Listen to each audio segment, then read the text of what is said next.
जय Hind everyone. Shri Ram public school के online class में आपका स्वागत है। मैं साधना द्विवेदी। पिछले वीडियो में मैंने आप लोगों को हिंदी व्याकरण के पाठ 2 का भाग 1 पढ़ाया था, जिसका शीर्षक था वर्ण विचार। इसमें मैंने आप लोगों को बताया था कि वर्ण किसे कहते हैं, वर्ण के कितने भेद होते हैं, फिर स्वर किसे कहते हैं, व्यंजन किसे कहते हैं। तो ये आदि चीज़ें मैंने आप लोगों को भाग 1 में बताया था। आज मैं इसके आगे आप लोगों को बता रही हूँ, तो ध्यानपूर्वक सुनिएगा। तो पिछले वीडियो में मैंने इतना आप लोगों को बता दिया था कि संयुक्त व्यंजन कौन कौन से होते हैं और संयुक्त व्यंजन कैसे बनते हैं तथा द्वित्व व्यंजन किन्हें कहते हैं। आज मैं इसके आगे आप लोगों को बता रही हूँ कि स्वर तंत्रियों के आधार पर व्यंजनों का वर्गीकरण किस प्रकार से किया गया है।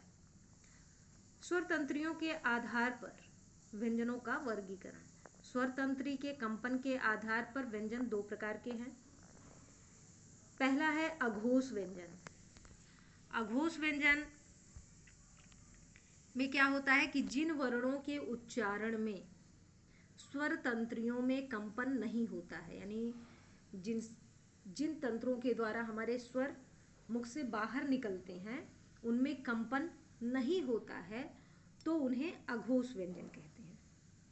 ठीक है, जब हम उच्चारण करते हैं तो उन तंत्रियों में अगर कंपन नहीं होता है जिनसे स्वर निकलते हैं तो वे अघोष व्यंजन कहलाते हैं। प्रत्येक वर्ग का पहला, जैसे कवर्ग है तो कवर्ग का का, दूसरा खा तथा श श सा अघोष व्यंजन है। मैंने आप लोगों को बता दिया कि प्रत्येक वर्ग का, चाहे वो कवर्ग हो, चाहे चवर्ग हो, चाहे टवर्ग हो, तवर्ग हो, कोई भी वर्ग हो, उसका पहला और दूसरा वर्ण तथा श श और सा, ये अघोष व्यंजन है। अब जैसे देखिए, जैसे लिखा है क ख का ख च छ ट ठ त थ प फ, पवर्ग तक आप लोगों को बता दिया गया कि इतने आपके अघोष व्यंजन हैं। और इसके बाद बड़ा श, षटकोण वाला श और छोटा सा, ये तीनों श जो हैं ये कौन से हैं, अघोष व्यंजन है। अब देखिए नेक्स्ट जो है वो है सघोष व्यंजन। स्वर तंत्री के आधार पर 2 व्यंजन होते हैं, एक अघोष व्यंजन और दूसरा सघोष व्यंजन। सघोष व्यंजन में क्या होता है कि जिन वर्णों के उच्चारण में स्वर तंत्रियों में कंपन होता है, जैसे जब हम किसी वर्ण का उच्चारण करते हैं यानी किसी वर्ण को बोलते हैं, तो जिन स्वर तंत्रियों का काम आता है बोलने में, उनमें अगर कंपन होता है तो वे सघोष व्यंजन कहलाते हैं। इनका उच्चारण करते समय यदि गले पर हाथ रखा जाए तो कंपन का आभास किया जा सकता है। मतलब ये जो वर्ण है, अगर इनका उच्चारण करते समय हम अपने गले पर हाथ रखते हैं तो हमें कंपन का आभास होगा। अब देखिए कौन कौन से वर्ण हैं। प्रत्येक वर्ग का तीसरा, जैसे कवर्ग का पहला और दूसरा जो है वो अघोष व्यंजन है, तीसरा यानी गा, चौथा घा और पांचवा अंगा, ये जो है ये वर्ण, और इसके अलावा या रा ला वा हा, ये सघोष व्यंजन है। ठीक है, तो इन वर्णों को सघोष व्यंजन कहते हैं। इनके उच्चारण करते समय स्वर तंत्रियों में कंपन होता है। तो आपको इतना तो समझ में आ गया होगा कि अघोष व्यंजन किसे कहते हैं और सघोष व्यंजन किसे कहते हैं। अब नेक्स्ट आपका क्या आता है कि प्राणत्व या श्वास के आधार पर व्यंजन का वर्गीकरण। अब देखिए यहाँ पे उधर ऊपर तो बताया गया कि स्वर तंत्रियों के आधार पर व्यंजन का वर्गीकरण। अब आप लोगों को बताया जा रहा है कि प्राणत्व या श्वास के आधार पर व्यंजन का वर्गीकरण। प्राण या श्वास के आधार पर व्यंजन के 2 भेद हैं। यहाँ भी आपको ये बताया जा रहा है कि श्वास के आधार पर अथवा प्राण के आधार पर व्यंजन के 2 भेद होते हैं। पहला है अल्प प्राण व्यंजन। और दूसरा है महाप्राण व्यंजन। अल्प प्राण व्यंजन में क्या होता है कि जिन व्यंजनों के उच्चारण में फेफड़ों से बाहर निकलने वाली वायु की मात्रा कम होती है, मतलब जिन व्यंजनों का उच्चारण करते समय हमारे फेफड़ों से जो वायु निकलती है उनकी मात्रा कम होती है, तो उन्हें कौन से व्यंजन कहेंगे? अल्प प्राण व्यंजन कहेंगे। सभी स्वरों के अलावा, मतलब जितने भी स्वर हैं उनके अलावा प्रत्येक वर्ग का पहला, तीसरा और पांचवा वर्ण तथा य, र, ला, व अल्प प्राण व्यंजन है। बताया गया आपको कि मतलब कौन कौन से वर्ण जो हैं वो अल्प प्राण व्यंजन के अंतर्गत आते हैं। तो सभी वर्ग का पहला, तीसरा और पांचवा, यानी पहला का, दूसरा तीसरा वर्ण कौन सा आएगा? गा, और पांचवा वर्ण अंगा। तो पहला, तीसरा और पांचवा वर्ण तथा य, र, ल, व ये अल्प प्राण व्यंजन है। इनके उच्चारण में वायु की मात्रा जो होती है वो कम होती है। चलिए नेक्स्ट है महाप्राण व्यंजन। जिन ध्वनियों के उच्चारण में अधिक प्राण अर्थात अधिक वायु शक्ति से बाहर निकलती है, ठीक है, जिन ध्वनियों के उच्चारण में यानी जिन व्यंजनों के उच्चारण में अधिक वायु या अधिक प्राण शक्ति से बाहर निकलती है वे महाप्राण व्यंजन कहलाते हैं। पूरी शक्ति के साथ और अधिक मात्रा में जब वायु निकलती है तो उसे क्या कहेंगे? महाप्राण व्यंजन कहेंगे। प्रत्येक वर्ग का दूसरा, चौथा वर्ण तथा श, श, श, ह ये महाप्राण व्यंजन है। इसमें आप लोगों को बताया गया कि मतलब जब महाप्राण व्यंजन जो होते हैं उनका उच्चारण किया जाता है तो वायु की मात्रा बहुत अधिक होती है और पूरी शक्ति के साथ बाहर निकलती है। और इनके वर्ण जो हैं वो कौन कौन से हैं? दूसरा वर्ण प्रत्येक वर्ग का, चाहे वो कवर्ग हो चाहे चवर्ग हो, उनका दूसरा वर्ण, फिर चौथा वर्ण तथा जो श, श, श, ह है ये महाप्राण व्यंजन है। अब देखिए व्यंजन गुच्छ। नेक्स्ट है व्यंजन गुच्छ। अब व्यंजन गुच्छ क्या होता है कि जब दो या दो से अधिक व्यंजन एक साथ श्वास के एक झटके से बोले जाते हैं। जब दो या दो से अधिक व्यंजन एक साथ श्वास के एक झटके से बोले जाते हैं तो उन्हें व्यंजन गुच्छ कहते हैं। अब जैसे देखिए पक्का, मक्खन, ढक्कन, ठीक है, प्यास, प्याज, जो भी ऐसे वर्ण हैं। अब आप कहोगे पक्का ये तो द्वित्व व्यंजन हो गया, लेकिन इसमें क्या है कि आधा का और पूरा का ये भी हो सकता है, एक जैसे भी व्यंजन हो सकते हैं और अलग अलग व्यंजन भी हो सकते हैं। देखिए जैसे यहाँ पे मक्खन दिया है तो आधा का और खा हो गया। अब चम्मच बोलिए तो आधा माँ हो जाएगा। प्यास बोलिए तो यहाँ देखिए आधा का और या आ गया इसके पास। मतलब इसमें एक समान भी व्यंजन हो सकते हैं और अलग अलग भी व्यंजन हो सकते हैं। तो ये व्यंजन जो होते हैं इन्हें कौन सा व्यंजन कहते हैं? व्यंजन गुच्छ, अथवा इन्हें संयुक्त व्यंजन भी कहते हैं। अब जैसे देखिए विद्यालय, आधा दा हुआ फिर या हुआ तो ये विद्यालय हो जाएगा। तो ऐसे वर्ण जो हैं, ऐसे शब्द जो हैं वो संयुक्त व्यंजन के अंतर्गत आते हैं अथवा व्यंजन गुच्छ के अंतर्गत आते हैं। नेक्स्ट है प्रयत्न की दृष्टि से व्यंजनों का वर्गीकरण। अब प्रयत्न की दृष्टि से व्यंजनों को कितने भागों में बांटा गया है अब ये आप लोगों को बताया जाएगा। देखिए प्रयत्न की दृष्टि से व्यंजनों को 8 भागों में बांटा गया है। कितने भागों में बांटा गया? 8 भागों में। तो पहला जो है वो है स्पर्शी व्यंजन। स्पर्शी व्यंजन में क्या होता है कि जिन व्यंजनों के उच्चारण में वायु फेफड़ों से आकर किसी अन्य अवयव का स्पर्श करती है। यानी हमारे अंदर के भाग को, अवयव यानी कि अंदर के किसी और भाग को फेफड़ों से जब वायु निकलती है तो वो सीधे ना निकल करके कहीं और भी स्पर्श करते हुए निकलती है और फिर अकस्मात बाहर निकलती है, तो उन्हें स्पर्शी व्यंजन कहते हैं। ठीक है।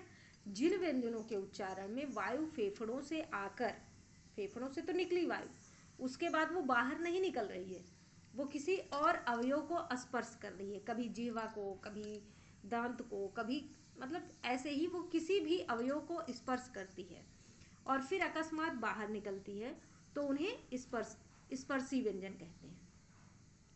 जैसे देखिए क, ख, ग, घ, ट, ठ, डो, ढो, तो, थो, धो, धो, प, मतलब ये मूल व्यंजन है, इनमें छोटा आ मिला हुआ नहीं है।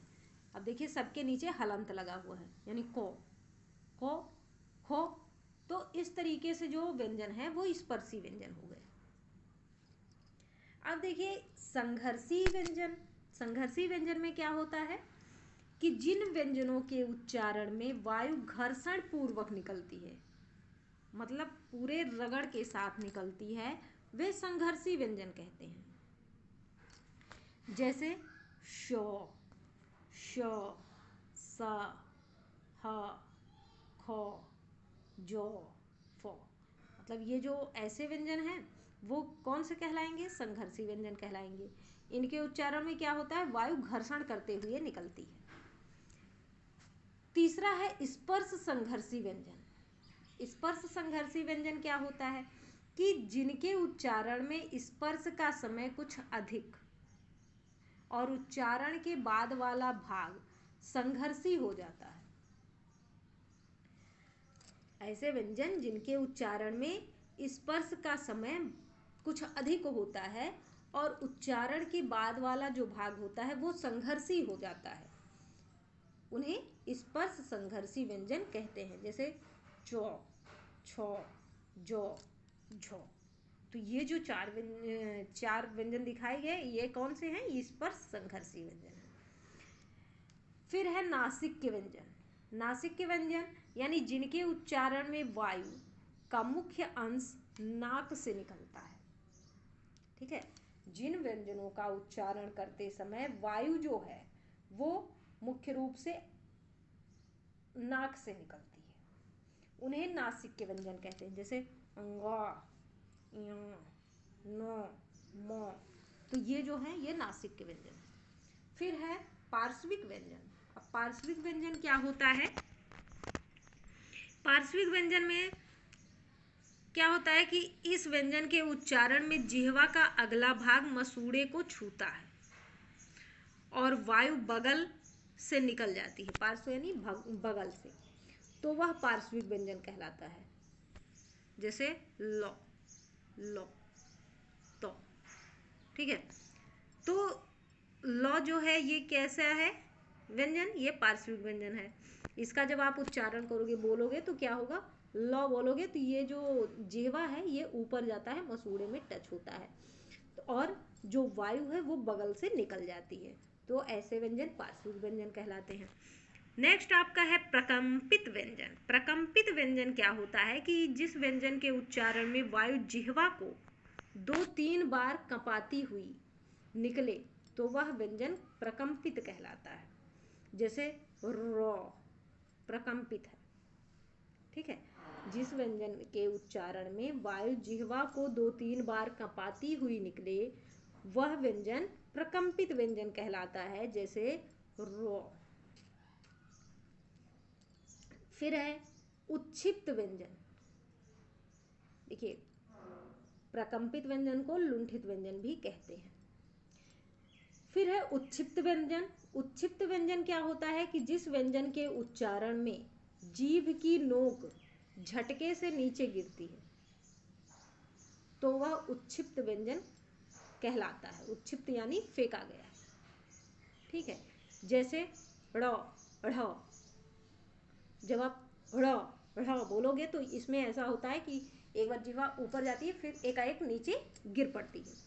तो इस झटके से जब नीचे गिरता है जीव का जो नोक होता है आगे का भाग, तो वो ऊपर जाके झटके से नीचे आता है, तो उसको कहते हैं उच्छिप्त व्यंजन।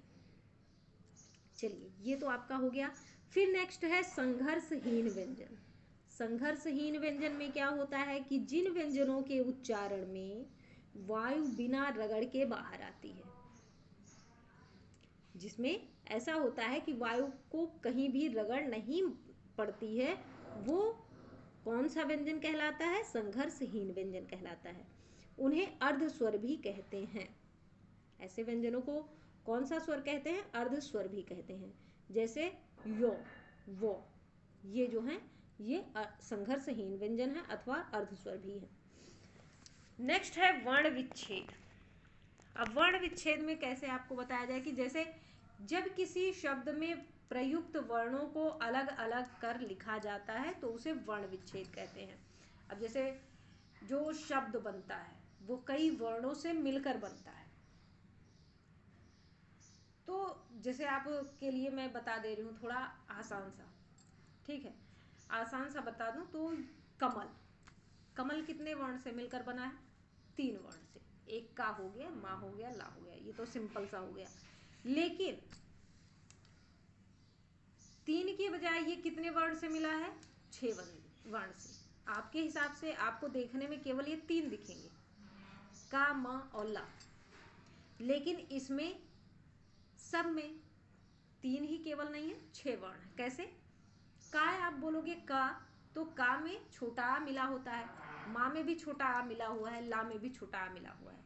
जब आपको कमल को वर्ण विच्छेद के रूप में लिखना होगा तो आप कैसे लिखोगे? क प्लस आ प्लस म प्लस आ प्लस लौ प्लस आ। यानी जितने भी व्यंजन हैं अगर वो पूरे लिखे जाते हैं तो उनमें छोटा मिला हुआ होता है, और अगर इन्हें आप अलग अलग लिखोगे तो उसको आधा लिखना पड़ेगा। जैसे क लिखे तो का के नीचे हलंत मारो, आधा का हो गया। फिर उसके बाद छोटा आ लिखोगे धन लिख के, प्लस यानी धन, और उसके बाद फिर माँ लिखोगे, माँ के नीचे हलंत मारोगे, फिर धन लिख के, फिर छोटा आ, फिर धन करोगे, फिर क्या करोगे? ला, ला के नीचे हलंत मारोगे, उसके बाद फिर धन करके फिर आ लिखोगे, तो ये हो जाएगा कमल। यानी ये 6 वर्णों से मिलकर बना है। अब देखिए जैसे यहाँ पे दिखा है अशुद्ध। अशुद्ध में क्या है? छोटा आ है, धन, श है, धन, ऊ है। ऊ कहाँ से आया? क्योंकि शा पे छोटा ऊ की मात्रा लगा है। फिर धन, द है, फिर धन, धा है। अब देखिए दा के बाद छोटा आ नहीं लिखा गया है। क्यों नहीं लिखा गया है? क्योंकि अशुद्ध में दा पूरा नहीं होता, आधा दा होता है, और जब कहीं आधा दा होगा तो वहाँ पे आ नहीं मिला होता, तो उसे आ नहीं लिखा जाएगा, केवल आधा ही लिखा जाएगा। फिर है ध प्लस आ, तो ये हो जाएगा अशुद्ध। इसी तरीके से उद्यान भी है, उ धन, ध धन, य धन, आ धन, न धन, आ, उद्यान हो गया।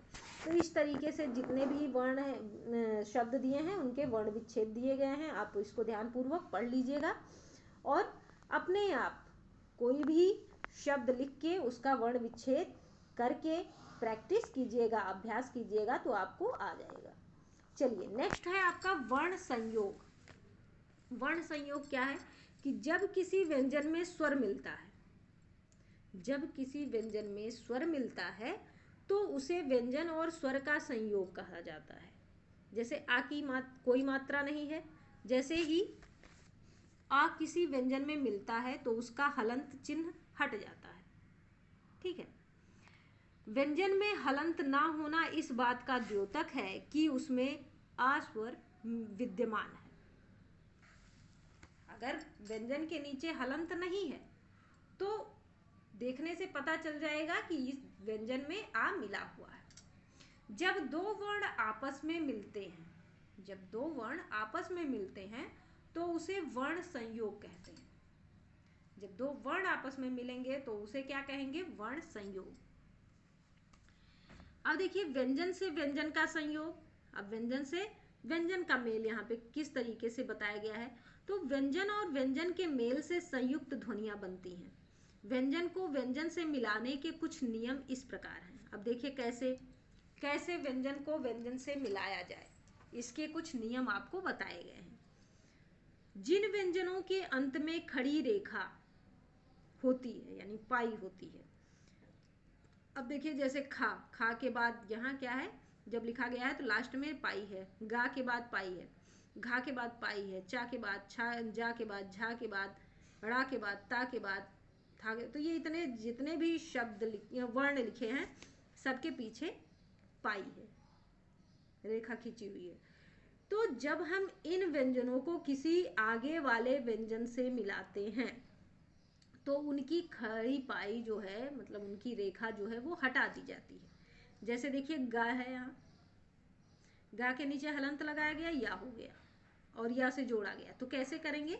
आधा गा, पीछे का ये जो लाइन है ये हट गया, ज्ञ हो गया। पा और या, तो पीछे का पा का लाइन हट जाएगा, आगे केवल लिखा जाएगा, ये प्या हो जाएगा। शाह और ना, तो आधा शाह का पीछे का लाइन हट गया, ना लिख दिया। तो इस तरीके से जब दो व्यंजन आपस में मिलते हैं तो इस तरीके से उनका प्रयोग किया जाता है। अब देखिए बिना पाई वाले व्यंजन, कभी कभी ऐसे भी व्यंजन है जो बिना पाई वाले होते हैं। तो इनको जैसे देखिए छा, टा, ठा, ड, ढ, हा, तो ये कैसे लिखे जाएंगे? जब किसी अन्य व्यंजन से मिलते हैं तो पहले व्यंजन में हलंत लगाकर दूसरा व्यंजन लिख देते हैं।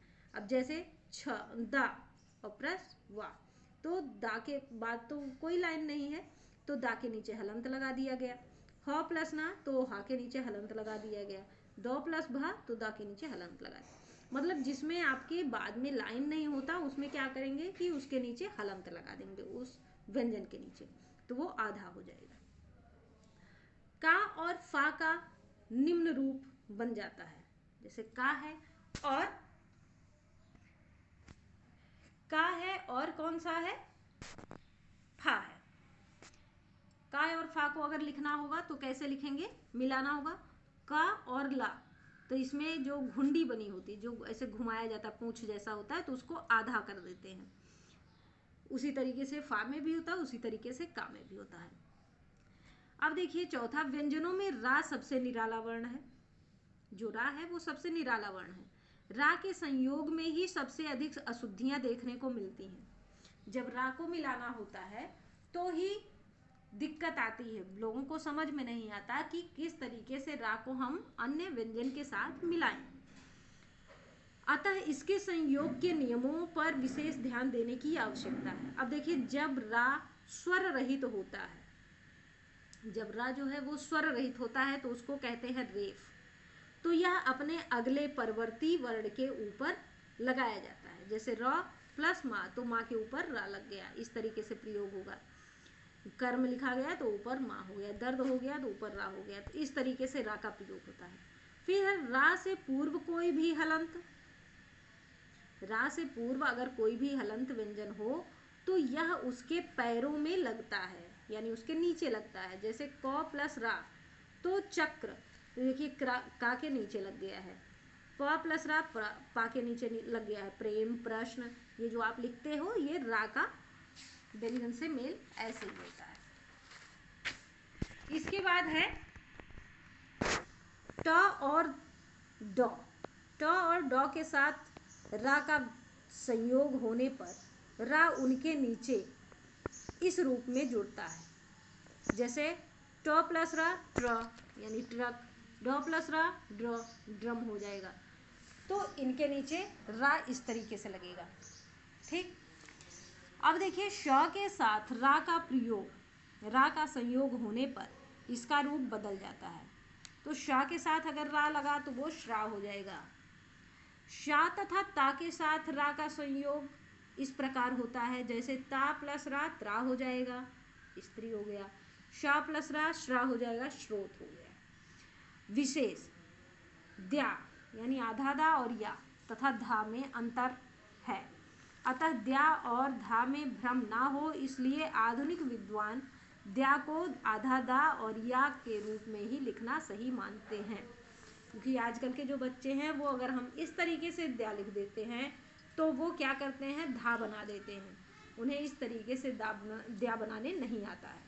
तो इसलिए विद्वानों ने क्या किया कि बच्चों के लिए आसान पड़े, इसके लिए दा और आधा दा कर दिया और या कर दिया। अब देखिए बलाघात।